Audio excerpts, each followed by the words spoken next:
What ends up happening for dogs is there will be a moment, right? A decision to be made, a moment of fear, a moment of unsure, whatever. The dog feels something. And for that split second, they look at you and they go, I'm feeling freaked out. What are we going to do about it? And if you question yourself, if you go, oh shoot, what am I supposed to do here? Should I get the treat out? Should I ask the dog to back up? Oh my gosh, maybe I should turn around. Do I turn around? The moment that you question, that split second that you question it, you'll lose your dog. Yes, today on the podcast, we are talking about the dreaded word leadership and how you can become the leader you need to be, even if you don't feel like you have what it takes. This episode is for you. Let's get into it. Ready to have a calm and peaceful life with your dog without the stress of those fear-based behaviors? Hi, I'm Tracy, and I've been there, overwhelmed by all the conflicting dog training advice and unsure of what to do next. But now I help dog lovers like you simplify your life with your dog by building confidence naturally, fostering trust, and addressing those fear-based challenges. So, if you're ready, stop chopping those chicken wieners and let's get to it.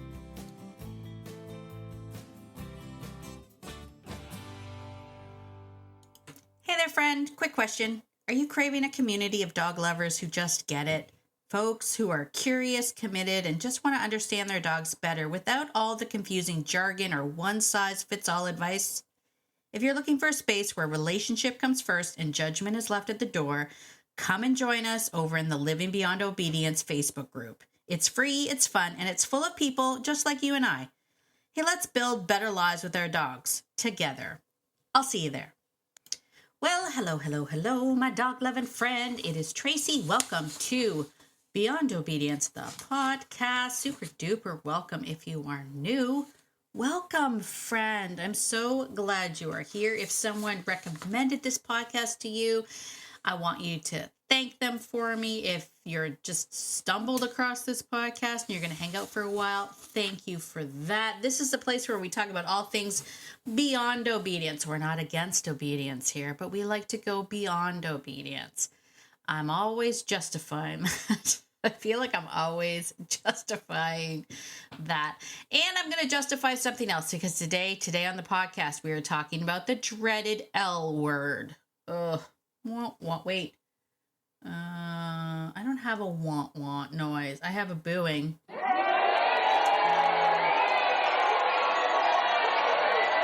I don't like that. I don't like booing it. I like booing it. I'm going to be saying the L word. And the L word, of course, if you're in the dog training industry, is the word leadership. Now, if you're new to me and you've been told to run for the hills if you hear anybody talk about leadership, that's what I should boo. Hold on, let me boo that.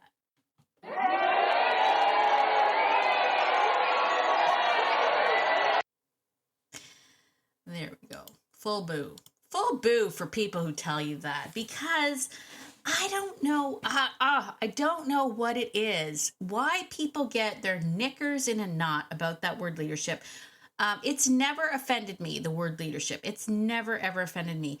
I've always considered leadership to be guidance. And I believe that not only is it something that you should do, it is something that you must do.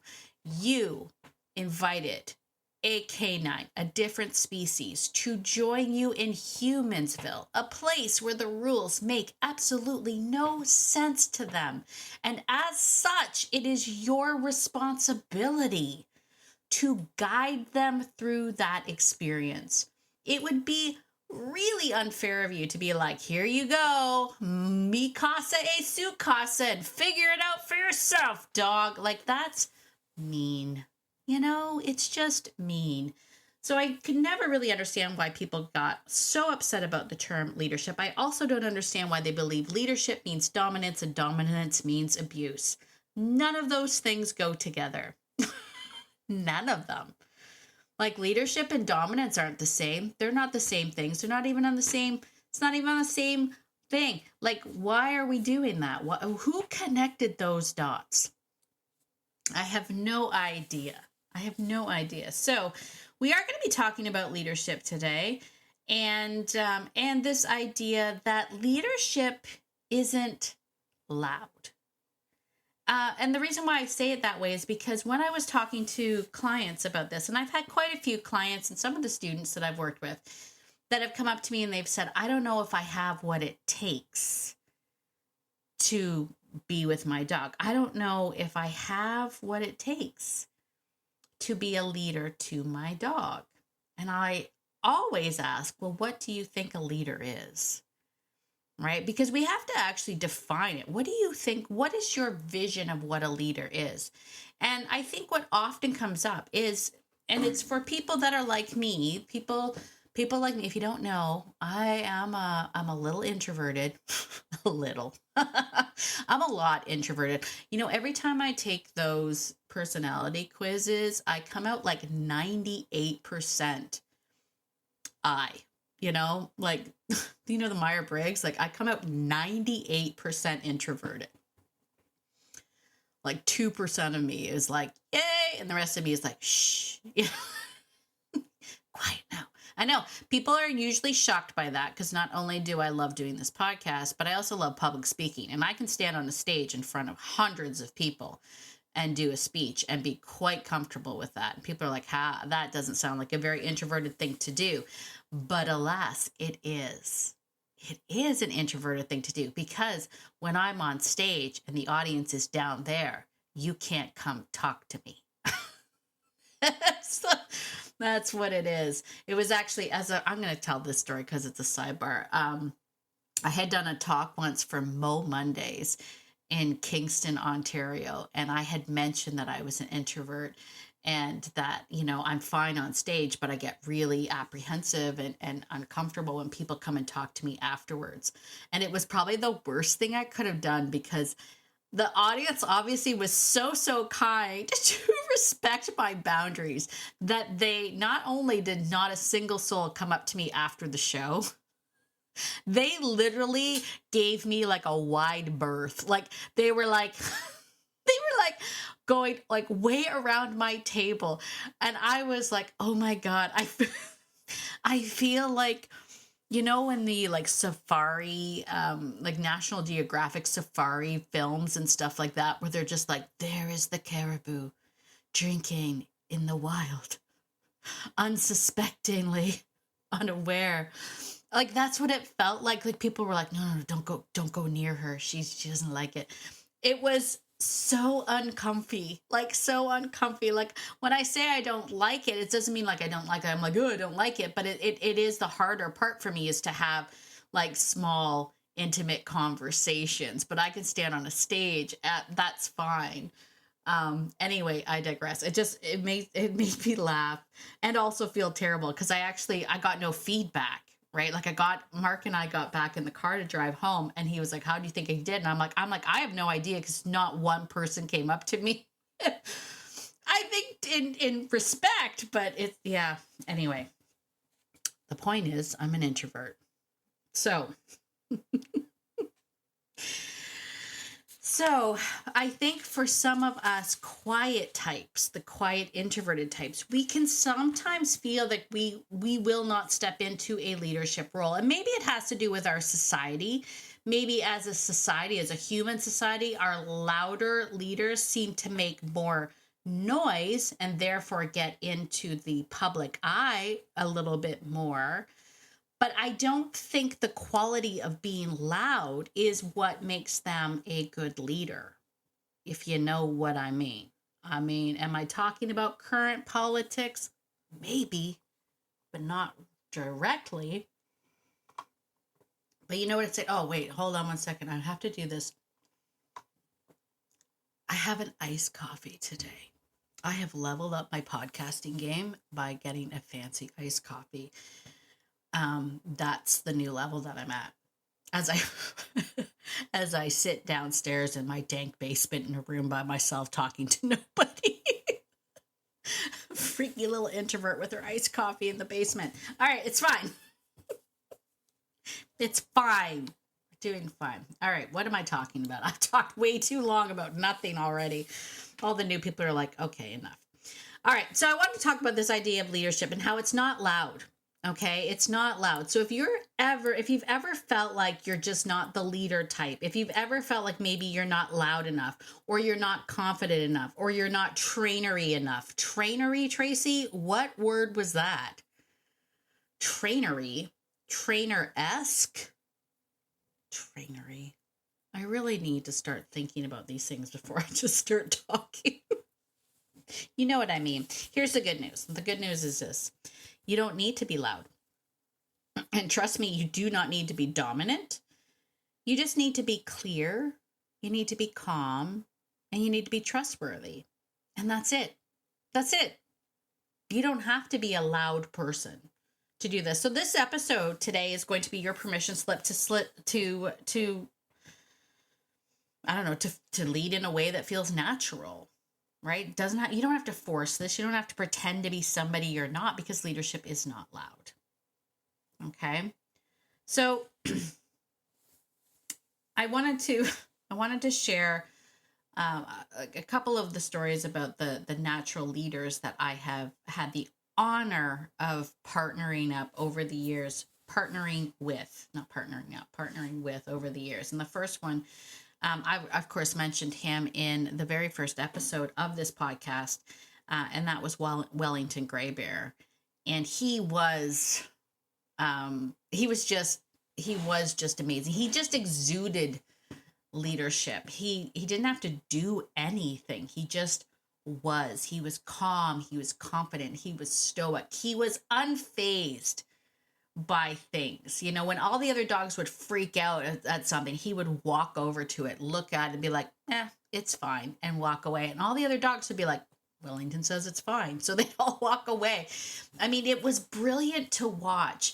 I could put daycare dogs out, and they'd all be running around and doing their shenanigans. And then I'd bring Wellington out, and they would all almost stop and pause, and some would come up and approach him, and he would do his thing and pee on stuff and do the things that he normally did, check the perimeter and all the things that he did. And dogs would follow him and sniff him. The only ones that really didn't were the adolescent dogs, but they were adolescent dogs. But he just was. And he was never the one that started any fights. He was never the one that was barking. He was never the one that was chaotic or crazy. You know, the ones that are loud, the dogs that puff themselves up and are all loud and barky, those are unconfident dogs. And generally speaking, I call them middle management dogs. And for the most part, if they were male dogs that were neutered at an early age. That's just an observation, how interesting for maybe another time, another story, another topic. Maybe it's something we'll discuss inside the program, but just an observation, right? Leadership is about guidance. It's not about dominance. And so there's not really a need to be like a drill sergeant, right? I never saw Wellington go up and like nag at anybody or yell at anybody. Like I never saw him do that. I also, for the record, I've never seen Wellington throw a cookie at another dog. That point has probably been made a ton of times, but I'm just saying, dogs don't reward other dogs with treats to like teach them anything. So, and then honestly, actually, Nigel was the same. Like Nigel, when Nigel came into our life, and believe it or not, Nigel was a puppy that nobody wanted. Shocker, right? I think he had a deposit on him twice, and people backed out at the last minute. And I was like, you missed out on a great dog, because Nigel ended up being the exact same thing. He had the exact same qualities as Wellington. So he became our go-to guy for very fearful dogs. He's incredibly non-reactive, even when fearful dogs are losing their mind. Like he would be so non-responsive. I actually have video of him working with fearful dogs. It is amazing to watch. He's just an incredible dog with them. And you know what? I might actually, now that I'm thinking of it, I might actually put that in. Oh, I'm not even talking about that yet. Okay. Well, I mentioned it, so now I'm going to say it. Just so you know, the boot camp's coming back. The boot camp's coming back. It's coming back this fall. And Paisley and I are already working on it. And we have some fun things that we're doing. And I'm so excited about it. But I digress. We're not talking about it yet. Point is, I might put that video in the boot camp this go around, because it really is brilliant. But Nigel, same story, right? He's calm, he's collected. He never he never overreacts to dog. Like, even fearful dogs would like lunge at his face, and he would just be like, "You seem upset. How do you like me now?" Like, he just, I don't know. There's just something that is about them, but it's not about shouting or being loud or bigger or, any of that stuff. So let's talk about leadership for 1 second, because if you're new to me, I do have something that I call the leadership scorecard, and there's a nuance to it. I think when I first talked about this many years ago, the leadership scorecard has been around forever. But when I first talked about it many years ago, I kind of kept it as a very simplistic: dog scores a point, you score a point, that kind of stuff. There's a nuance to it now, and we sort of get more into that inside the programs. But generally speaking, the leadership scorecard, again, it's not something that you actually have to keep. I don't want you to, although some of my past clients have, they used to actually put the scorecard on their fridge, but you don't actually have to keep track of it. But loosely, it's every single time you do something for your dog, you have to ask yourself, was that my idea and the dog followed through? Or was it the dog's idea and I followed through? The purpose of the card was just an exercise in awareness on how often the dogs, and I will say this word, it hurts some people's heart because they're like, dogs don't do that, but they do. It's so that you start to see how much your dog is manipulating you. How often are you getting up and moving your feet to do something for your dog? Because that's how dogs, I'll use the word score, but they score the world that way, right? And puppies learn this from a very, very early age. They learn, like, if I jump at you and you move your feet, I scored a point. If I get you to chase me because I've got your stick, I scored a point.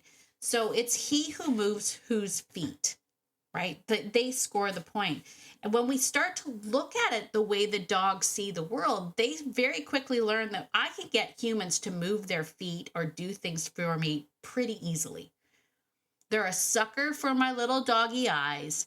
They love it when I tilt my head just ever so slightly to the side. And I can get them to do anything. Now, is that necessarily a bad thing? No, it's not necessarily a bad thing. And there's no perfect scorecard. We're not trying to go through the day getting all the points and the dog gets none. It's just, as I say, it's an exercise in awareness, right? And the reason why I say this is because lots of people will try to beef up their scorecard by doing obedience. And through the act of doing obedience, we tend to believe we need to be louder, taller, whatever. Like we try to be this person that is like, I said sit, right? We'll even change our tone of voice to be like sit, or whatever. And it doesn't feel necessarily natural to us. And that's where I think people start to get this undercurrent of like, oh, maybe I don't have what it takes. Maybe I'm just not that person that can do it. When I'm wearing my treat pouch and I've got my training hat on, then I'm going to pretend to be the trainer person. But at home, I'm just going to be laid back. But the reality of it is, and this is kind of what we talk a lot about inside my programs, is that it's not the training that makes the biggest difference in your day. Because if you think about it, you're only technically training every once in a while. The rest of the time, you're living with your dog, right? We would agree with that. I mean, if you were to look at your dog right now, chances are it's not in a command. You didn't put the dog in the place command. You didn't put your dog in a down command. They might be lying down, but you didn't put them in a command. They're just existing with you. So when we focus on the 95% of your dog's life where they're not in a command, and we start understanding how dogs see the world and how we can help navigate that world for them and help them through that is what makes us leaders. So the leadership scorecard is more about, one, recognizing when the dogs are manipulating you. understanding how to move through like space with a dog, what it means to them, because it all means something, right? Everything you do means something. It's not the words that you're saying, friend. That's why you don't have to be louder to be a leadership. You have to understand where you position yourself matters. How you position yourself matters, but not necessarily the words that you say. So you don't have to be louder. You just have to be more aware. Okay, and that's where the leadership scorecard comes in. But there's a good chance you already have everything that your dog needs for you in order for you to be a good leader, right? And I'll be on. I'm going to go one step further. I would say quiet people often make the most powerful leaders. Can we agree upon that? Slow clap from the back. Wait, I have clapping. Do I? Cheering. Applause. Yes, friend. I have applause. Slow clap from the back for the quiet people, because they do tend to be the most powerful leaders. Why? Because they're more observant, right? They listen better. They feel and they adapt better. You don't need more volume. You just need a lot more clarity.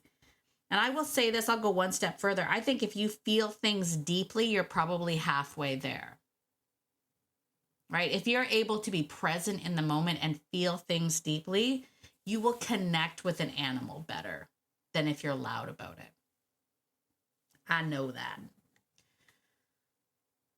But really, what it comes down to isn't about being loud. It actually comes down to getting confidence. Like, how do you become confident? And confidence also is not rooted in loudness, right? Being big and bold doesn't make you necessary. It makes you, I don't know, does it even make you look confident? Depends. But confidence doesn't come from being bigger and bolder, right? Dog owners lose their confidence, I think, because this dog training world right now is so darn noisy and conflicting, right? You're told to ignore your instincts and to follow formulas, cookie cutter formulas that are supposed to work, right? And so you start to question every single thing that you do. And I know this from experience. This isn't coming from, I know this from my own personal experience. It was many, many years ago, but I certainly was not, I think that my big turnaround moment was that moment where I was doing training and I was asked to do something that felt really uncomfortable to me. And I was like, we always pause for a second and we go, well, that's the dog trainer, so they must know. And we don't tap into our actual instincts. And where I see that more than anything, especially on the internet, is actually over the fight about equipment. People fighting over different types of equipment, especially for people that have never used equipment, but people fighting over equipment, and they'll be like, that's a terrible piece of equipment, but the dog looks happy. Like, we've forgotten to like ask the dog, look at the dog. Like, we just go on with how we feel about it. We never even stop to think to ask the dog how they feel about it. Just not even on our radar. We don't even care. That's not good leadership. You gotta at least ask the dog, how do you feel about it? We have to get back to trusting our own instincts. And here's why. Here's why I need you to start trusting your own instincts. Because what ends up happening for dogs is there will be a moment, right? A decision to be made, a moment of fear, a moment of unsure, whatever. The dog feels something. And for that split second, they look at you and they go, I'm feeling freaked out. What are we going to do about it? And if you question yourself, if you go, oh shoot, what am I supposed to do here? Should I get the treat out? Should I ask the dog to back up? Oh my gosh, maybe I should turn around. Do I turn around? The moment that you question, that split second that you question it, you lose your dog. When you pause to ask yourself, am I doing this right? You lose that moment and you lose your dog's trust. They'll literally go, you don't have what it takes. And they have to decide.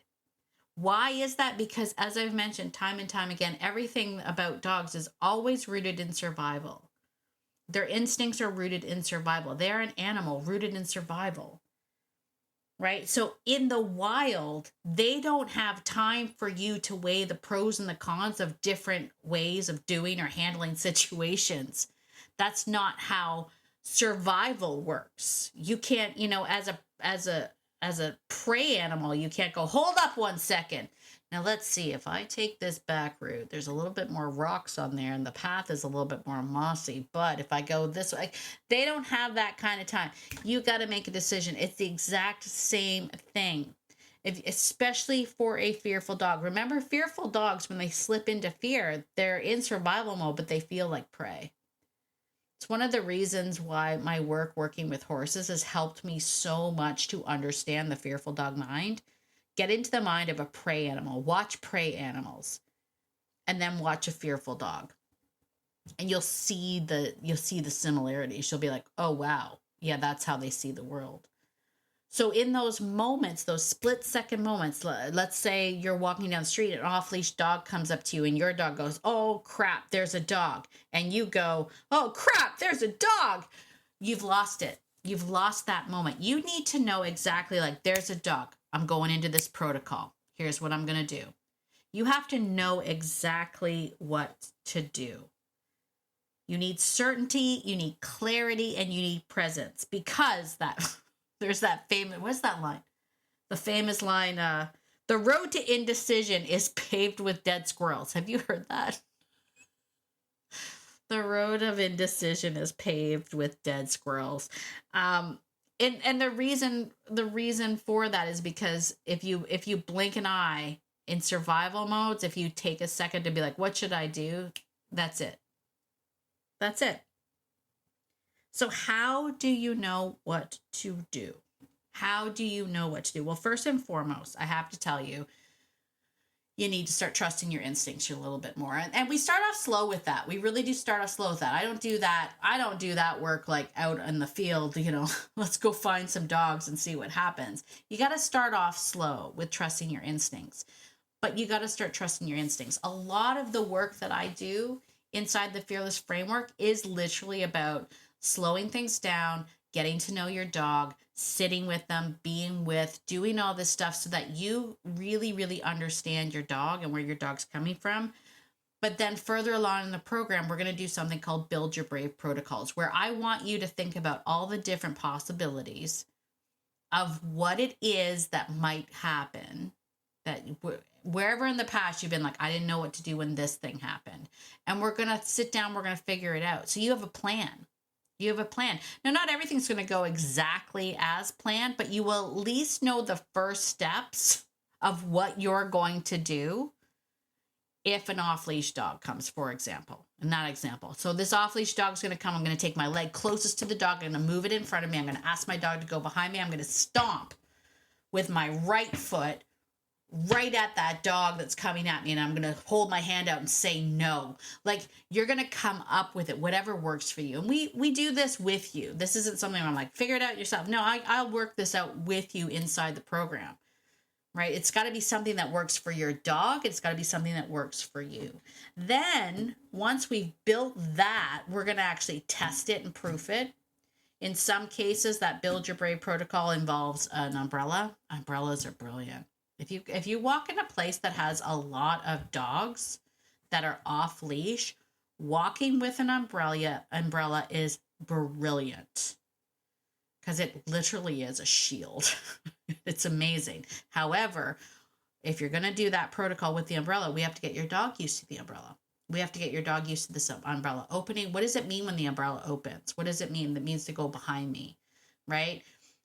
So there's so many things. I'm getting into the specifics of different protocols, but the idea is that we're going to work through all of that, because you need to know at least the first steps. And there's going to be some curveballs thrown at you, but you're going to at least know where to start, because if you pause and go, oh crap, there's a dog coming, and you look at your dog like, oh no, your dog's going to be like, you don't have it. You don't have what it takes. And that's not true leadership. Leaders act. They don't talk about acting. They don't discuss acting. They don't think about acting. They just act. They go. They know what to do. And you can have that clarity too. You're going to learn it. You're going to practice it. And you're going to tweak it as you go. So if that's something that interests you, this idea of building up confidence, you got to be inside the Fearless framework. Why aren't you already there? I mean, we could hang out together. It would be a lot of fun. But the Fearless framework is going to be the place to start. It's going to give you mindset stuff. We're going to work on your confidence. We're going to work on your dog's confidence. We're going to understand the dog from the fearful dog's mind. Then we're going to work on protocols. What do we need to do? I've worked on so many different protocols now. There's protocols of what to do when guests come over. Protocols, off-leash dogs, I'm not going to lie, is the biggest one. Off-leash dogs, that's the biggest one. Everybody seems to struggle with that, but if you've got a new one, that would be cool. Anyway, if you're interested in that, you need to be inside that. Make sure you're joining the Fearless framework. Go to beyondobedience.ca/fearless if you want to join that or find out more information. There's a little video there. You can click on that. You can actually send me a video. Tell me a little bit about your dog and your situation. I'll let you know if it's the right fit for you. It's not the right fit for everybody, but it's certainly a good place to start, I think. Anyway, so there you go. There you go, my friend. You can build your own confidence. You can be the leader that your dog needs you to be. Your dog is not looking for someone who is loud. They're looking just for someone that they can trust, that someone that knows what they're doing, someone who says, don't worry, I got this the moment that it happens. So you can be that steady place. You can be somebody worth following. So there you go.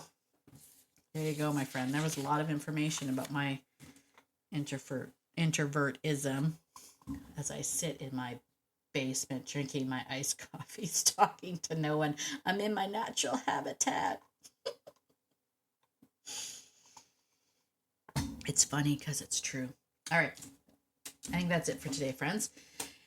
If you like this episode, be sure to give me a rating on Apple. 5-star written review would be great. If you're on Spotify, you can hit the 5 stars and comment over there.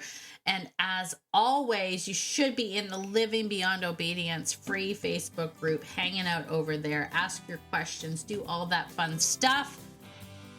And get out there today, my friend, and be the person that your dog thinks you are, because your dog thinks that you are amazing. And so do I. Have a fantastic day, and I will see you in the next episode. Bye for now.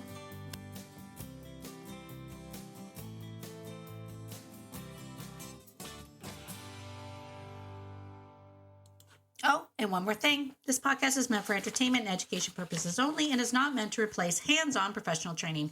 If you are really struggling with dangerous behavior from your dog, please reach out to a professional in your area. All right, I think that's it. Bye for now.